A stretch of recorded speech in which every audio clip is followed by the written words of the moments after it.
Alors là, je sais que c'est bon, cette vidéo on me la demande tout le temps. Les classements de joueurs, on me le demande tout le temps. Et à chaque fois que j'en fais, ça me tacle dans les commentaires et ça dit que j'ai pas raison. Donc on est parti, c'est parti. Salut l'équipe, c'est Samy pour French Sports News, j'espère que vous avez la pêche. Aujourd'hui on va parler de quarterback, c'est ma position préférée au football américain. J'ai joué cette position pendant plus de 6 ans, je sais un peu ce que c'est que d'être un quarterback. Et je vous ai partagé une vidéo, je vous ai montré comment j'évaluais moi-même un quarterback, comment je note un quarterback. Et du coup on m'a dit, vas-y fais ton classement, vas-y fais-le. Sauf que je déteste faire les classements. Quand vous me posez la question, c'est quoi ton top 3 tel joueur, c'est quoi ton top 3 receveur, c'est quoi ton top... Non, j'aime pas, mais je veux quand même vous le faire. Aujourd'hui je vous parle de tous les quarterbacks en NFL et je vais les classer, mais il y a un petit truc. Je vais les classer dans 5 catégories. Et on commence par la plus basse. La plus basse, c'est la catégorie What the fuck, on va où là? Donc dans la catégorie What the fuck, on va où là, j'ai 5 quarterbacks qui se mettent dans cette situation. C'est pour les équipes où clairement tu comprends pas ce que ton manager général a en tête en ce moment. Et pour commencer cette catégorie, on va du côté de Washington, les Redskins, qui est l'équipe sûrement la moins bien géré de toute la NFL avec Dwayne Haskins. Dwayne Haskins, voilà, je me demande on va où là? Il a été lancé sur le terrain alors qu'il était clairement pas prêt. Clairement cette équipe était mal managée. Tu te retrouves avec très peu de talent autour de lui pour qu'il gagne. On pense déjà à le remplacer parce que c'est pas le même coach cette année. Sauf qu'il y a Chase Young à la draft, donc tu peux pas prendre quelqu'un d'autre que Chase Young. C'est typiquement un what the fuck, on va où là? On enchaîne avec les Chargers. Les Chargers qui sont peut-être en position pour drafter un quarterback cette année à la draft, mais avec Tyrod Taylor qui a été annoncé comme titulaire, moi je me dis what the fuck, on va où là? Parce que si les Browns ils ont pas réussi avec lui et tout le talent qu'il y avait autour de lui, je pense pas qu'il va réussir aux Chargers à Los Angeles avec cette ligne offensive qui est très moyenne. Continuer avec la situation what the fuck, on va où là? J'en ai encore 3. On va du côté de Las Vegas chez les Raiders avec Derek Carr qui vient d'avoir un peu de compétition derrière lui. Marcus Mariota qui vient de signer chez les Raiders. On sent énormément que le coach John Gruden ne veut pas mettre Derek Carr dans la meilleure situation pour réussir. On sent que, voilà, on va pas t'aider. On a signé Antonio Brown, il s'est barré, on l'a pas remplacé. Maintenant, on met à Derek Carr une petite situation de compétition. Alors que moi, je l'aime bien, hein, Derek Carr. Moi, je pense qu'on peut gagner un Super Bowl avec lui, hein. Il avait une des pires défenses de l'autre côté du ballon. Mais voilà, moi je vois cette situation, c'est un peu what the fuck, qu'est-ce qu'on fait là? Pour la première fois en NFL, je peux classer les Patriots dans cette situation de what the fuck, qu'est-ce qu'on fait là avec Jarrett Stidham qui est au poste de quarterback. Ils n'ont pas encore signé de quarterback vétéran. Je crois que Brian Hoyer est revenu chez les Patriots. Mais voilà, Tom Brady n'est plus là. Et maintenant, on se demande où Bill Belichick a envie d'aller avec cette position. À la draft, il faut se rappeler qu'ils ont un seul choix au premier tour. Et ensuite, ils n'ont pas de choix avant le 3e tour. Donc ça va être très important de voir si les Patriots vont se déplacer à la draft. Pour l'instant, on dirait que c'est Jarrett Stidham le QB. Et je sais pas où on va. Je sais pas où on va. Et dernier numéro 5, les Dallas Cowboys. Où on va avec Dak Prescott. J'aime beaucoup Dak Prescott. Je pense que tu peux gagner avec Dak Prescott. Je sais pas si tu peux gagner un Super Bowl avec Dak Prescott. Et je pense surtout pas que tu peux gagner un Super Bowl avec Dak Prescott si tu fais de lui le quarterback le mieux payé de la NFL. Et là, ils sont clairement dans un cul-de-sac, les Cowboys. Là, ils viennent de mettre le franchise tag sur Dak Prescott, donc il a un contrat d'1 an. S'il fait ce contrat d'1 an, il va quitter cette équipe parce qu'il y a une question de confiance qui aura été brisée. Donc du coup, tu te retrouves au point mort, t'as pas de quarterback. Et donc pour pas briser sa confiance, il faut absolument que tu lui donnes un contrat plus haut que Jared Goff, Carson Wentz. Et du coup, tu vas faire sûrement de lui le quarterback le mieux payé de la NFL. Surtout parce qu'il a signé un petit contrat en sortant de la draft. Donc il veut compenser. Et bah là, si tu te retrouves avec Dak Prescott qui est le QB le mieux payé de la NFL, t'as ta ligne offensive qui est en train de vieillir un petit peu. Et je pense que les Cowboys, ils vont en souffrir s'ils font de lui le quarterback le mieux payé. What the fuck? On va où? Voilà, c'était le dernier quarterback de la catégorie what the fuck, on va où? On a Dwayne Haskins et les Redskins, on a les Chargers avec Tyrod Taylor, on a les Raiders, on a les Patriots, on a les Cowboys. Voilà, ça c'est les 5 situations les plus dures au poste de quarterback à mes yeux en NFL. Maintenant, je rentre dans une situation un petit peu intéressante. C'est la situation... on tient peut-être quelque chose là. Dans cette situation, je mets 4 équipes en particulier et on commence par les Bengals parce que je leur donne tout de suite Joe Burrow. Et voilà, on se dit qu'on tient quelque chose, il y a du potentiel, on peut peut-être gagner, mais voilà, il faut peut-être développer ce joueur et cette équipe autour de lui. Joe Burrow, je l'annonce dès maintenant, avant même qu'il signe chez les Bengals, il ne sera pas rookie de l'année s'il signe chez les Bengals. Il va avoir beaucoup d'excellentes défenses. Imaginez bien, la défense des Ravens 2 fois, la défense des Steelers 2 fois, et l'équipe des Browns qui s'améliore avec quand même Myles Garrett, un des meilleurs pass rushers de la NFL, sur son dos 2 fois par an. Ça va vraiment pas être facile pour Joe Burrow.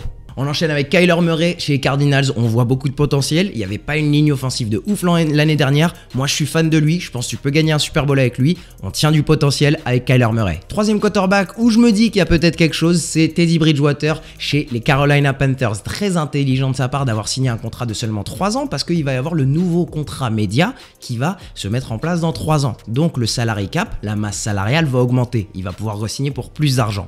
Donc ça veut dire qu'il a confiance en lui et qu'il a confiance en cet effectif des Carolina Panthers pour être le meilleur de lui-même dans 3 ans. Pour ce que j'ai vu chez les Saints, je me dis qu'il y a du potentiel, mais j'ai envie d'en voir un peu plus. Là, il va pas être aussi bien entouré. Et pour finir, dans les quarterbacks qui ont du talent et il y a quelque chose, il y a peut-être quelque chose, je vais mettre Tua Tagovailoa.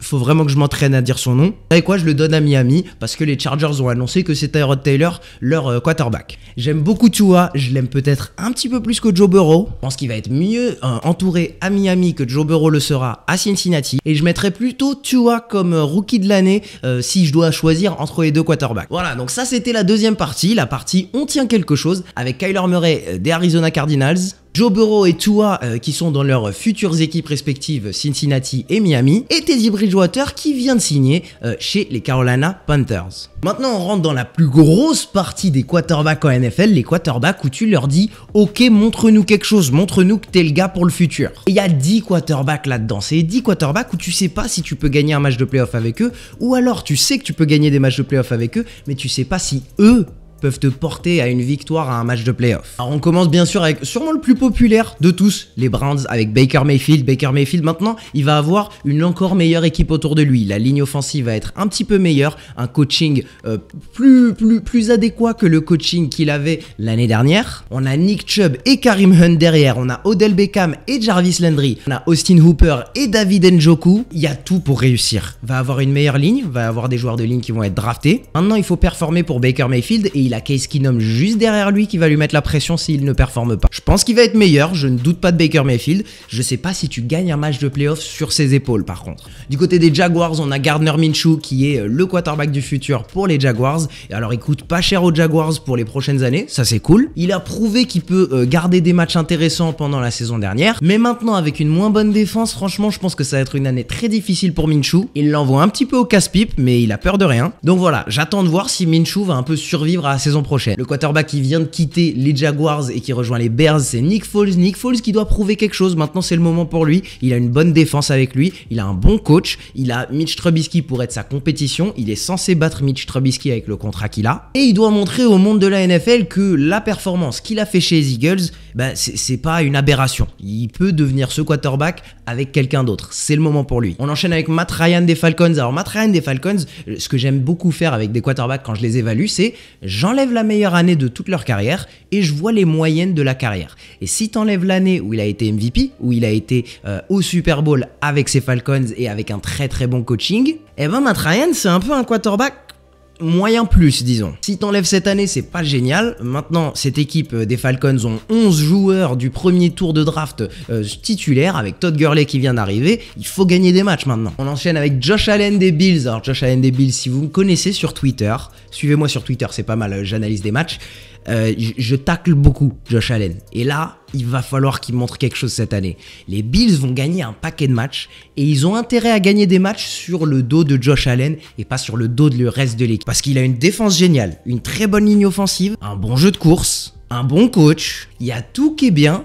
Mais à chaque fois que je regardais ces Bills, j'avais l'impression que c'est Josh Allen qui limite cette équipe. Cette équipe est prête à gagner un Super Bowl s'ils avaient le bon quarterback qui dirigeait cette équipe. Et là, tu rajoutes Stephon Diggs. Moi, je pense que cette équipe a tout pour gagner. Il y a de la pression sur Josh Allen parce qu'il doit aller en playoff et il doit gagner un match de playoff. S'il se retrouve à nouveau contre les Texans, il doit gagner ce match. Du côté des Giants, on a Daniel Jones qui rentre dans sa deuxième année. Voilà, on attend de voir ce que Daniel Jones peut faire. Il va encore pas être bien entouré. Il n'y a pas une équipe de fou autour de lui. L'offensive va être un petit peu meilleure. meilleur, mais voilà, on attend de Daniel Jones quelque chose, mais on lui donne encore quelques années pour se développer. Pareil pour Drew Lock du côté des Broncos en fin de saison, il a fait des belles choses, il a réussi enfin à donner un peu d'excitation à cette équipe des Broncos, il n'a pas peur de lancer à distance et il a un Courtland Sutton très intéressant et je pense que les Broncos vont rajouter une arme offensive pendant cette intersaison à la draft. Maintenant voilà, Drew Lock, on lui donne encore 1-2 années pour nous montrer qu'il vaut vraiment quelque chose. Pour finir la catégorie des quarterbacks qui doivent nous montrer quelque chose, c'est les quarterbacks qui viennent de signer des contrats. C'est Jared Goff avec les Rams, c'est Kirk Cousins avec les Vikings et c'est Ryan Tannehill chez les Titans. C'est 3 joueurs qui ont eu des belles équipes autour d'eux. Maintenant du côté des Rams, c'est un peu moins bon. Du côté des Titans, défensivement, ça va être un peu moins bon. Offensivement, les Titans, ils perdent leur meilleur joueur de ligne offensive, Jack Conklin. Alors la ligne offensive va être moins bonne, donc le jeu de course sera un peu moins bon. C'est à Ryan Tannehill de nous montrer quelque chose. Et du côté de Jared Goff, il perd Todd Gurley, il perd du monde sur la ligne offensive qui ont été blessés l'année dernière. Ça va être très dur pour les Rams de remonter un peu la pente. Maintenant, c'est à lui de prouver qu'il vaut ce contrat énorme qu'il a signé. Et pareil du côté de Kirk Cousins, il a perdu Stephon Diggs, mais c'était normal. L'équipe ne pouvait plus s'offrir toutes ses stars en défense et aussi un receveur à l'extérieur qui prend un gros contrat. Je pense que Dalvin Cook va faire une belle saison, mais c'est à Kirk Cousins de prendre un step en avant et d'aller gagner encore un match en playoff avec les Vikings. Du coup, dans ce gros groupe du milieu de la NFL où tu sais pas trop si tu peux gagner avec eux, t'as Baker Mayfield, Gardner Minshew, Nick Foles, Matt Ryan, Ryan Tannehill, Kirk Cousins, Drew Lock, Daniel Jones, Josh Allen et Jared Goff. J'espère que je les ai tous cités. Maintenant, on rentre dans la situation. Ok, pas mal, mais on n'a plus beaucoup de temps. La situation, on n'a plus beaucoup de temps, elle est très importante en NFL parce que tu peux gagner avec pas mal de ces gars, mais tu sais que il va falloir changer quelque chose très vite. On commence bien sûr avec les Buccaneers qui viennent de signer Tom Brady sur un contrat de 2 années. Alors Tom Brady qui rejoint Mike Evans, Chris Godwin, ce coaching, cette défense qui s'améliore, c'est très bien. Je pense qu'ils peuvent être très intéressants pour le Super Bowl de l'année prochaine.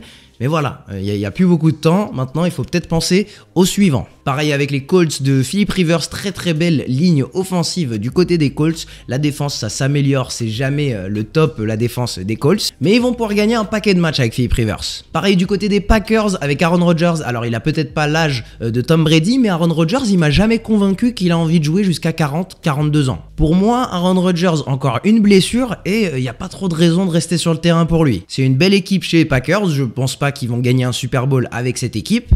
Et ça peut aller en playoff et juste sur les épaules d'Aaron Rodgers, tu peux gagner un match. Même chose du côté des Steelers avec Ben Roethlisberger, j'ai été surpris qu'ils reprennent encore une année chez les Steelers. Faut vraiment penser au prochain relais au poste de quarterback parce que ce que j'ai vu l'année dernière, moi ça me convainc pas. Je pense pas que tu puisses gagner avec les quarterbacks qu'il y a derrière Big Ben.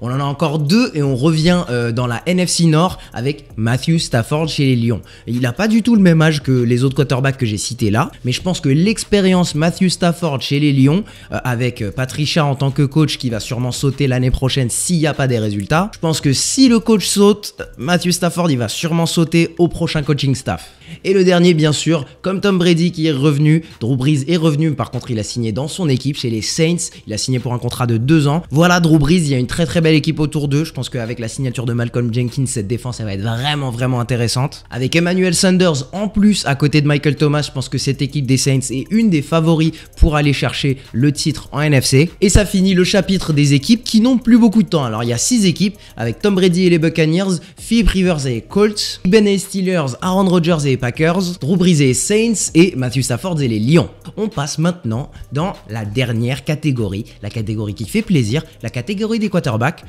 Ok, on a notre gars pour 10 ans. Et moi je pense qu'il y a 7 équipes dans ce cas de figure, il y a 7 équipes qui peuvent se dire on a un gars pour 10 ans, il nous donne une occasion d'aller en playoff chaque année. Et ça c'est très cool ça c'est hyper agréable. On va commencer par mon équipe, bien sûr, je vais vous parler de Carson Wentz. Carson Wentz, même en n'étant pas un fan des Eagles, il a fait des très belles saisons, il a presque été MVP et une saison après être revenu vraiment, je parle de cette saison, blessé comme pas possible en attaque, avec absolument personne autour de lui, une défense extrêmement moyenne, les pires DB de toute la NFL, il réussit à tirer cette équipe des Eagles quand même en playoff. Comme je vous l'ai dit dans la vidéo où je note les quarterbacks, j'essaie de voir ce qu'ils ont autour d'eux, et s'ils performent avec peu de choses autour d'eux, bah là je vais me dire ok c'est un mec vraiment bon. Carson Wentz il a réussi à tirer cette équipe des Eagles en playoff avec comme meilleur offensive threat, comme meilleure menace offensive Miles Sanders. Donc personnellement je suis convaincu pour les Eagles qu'ils ont leur gars pour les 10 prochaines années. Ensuite, on passe au meilleur quarterback de la NFC pour moi. On a Russell Wilson chez les Seattle Seahawks. Russell Wilson qui tranquillement va vers une carrière de Hall of Famer à mes yeux, le meilleur quarterback de la NFC. Je pense que les Seahawks chaque année c'est une menace pour aller en playoff. Maintenant en défense il va falloir s'améliorer parce que j'ai l'impression qu'ils vont pas re-signer Jadeveon Clowney. J'ai besoin de plus d'aide sur la ligne offensive pour Russell Wilson. Je pense que ça peut être une équipe qui est très forte à la course, c'est Seahawks. Et pour finir du côté de la NFC, on va chez les rivaux des Seahawks. Et oui, les 49ers, ils ont Jimmy Garoppolo et je crois encore en Jimmy Garoppolo. Alors je sais que pour Jimmy Garoppolo, il faut faire cette passe au Super Bowl pour gagner le titre. Il faut compléter plus de passes plus agressives. Mais quand je regarde Jimmy Garoppolo jouer, je me dis que j'ai toujours une chance de gagner des matchs. Il ne va jamais te coûter un match. Et quand il faut être clutch, il a su l'être. Je vous rappelle les matchs qu'il a fait, surtout face aux Saints l'année dernière. Maintenant, on passe du côté de la AFC. Alors en AFC, il y a quelques gars où tu es sûr et tu es bien clair que tu as ce gars pour les 10 prochaines années. Et ensuite, il y en a un. Je vais devoir me défendre parce que je sais que vous n'êtes pas fan. Bien sûr, du côté des Chiefs, on a Patrick Mahomes qui est le meilleur quarterback de la NFL. On a Lamar Jackson qui vient d'être MVP et on a Deshaun Watson. Ça, voilà, c'est le trio qui va dominer la AFC sur les prochaines années. J'espère pour les Texans qu'ils vont réussir à garder Deshaun Watson. Et mon petit dernier, où moi je suis convaincu que sur les 10 prochaines années, t'as un bon quarterback, c'est Sam Darnold. Et ouais. Moi, je kiffe Sam Darnold parce que les Jets, quand ils avaient pas Sam Darnold, quand il était blessé, quand il était en dehors du terrain, c'était une équipe qui se faisait rouler dessus par absolument n'importe qui. Quand ils avaient Sam Darnold, c'est une équipe qui gagne contre les Cowboys, contre les Steelers et même contre les Bills. C'est 3 très bonnes équipes. Moi, Sam Darnold, encore une fois, je le juge avec ce qu'il a autour de lui. Il est dans la pire organisation. Un coach que personne n'aime. La seule star défensive et offensive en dehors de Sam Darnold ne veulent pas bosser pour lui. Je parle de Le'Veon Bell et de Jamal Adams. Un mauvais coaching, une mauvaise défense. Il n'y a pas de ligne offensive, la pire ligne offensive de la ligue. Bill Belichick dans sa division 2 fois par an. La défense des Bills qui est très dure aussi 2 fois par an. Et Sam Darnold qui te fait quand même des victoires de qualité match après match quand il est sur le terrain. Moi, je suis content de Sam Darnold. J'aimerais bien le voir dans une meilleure équipe.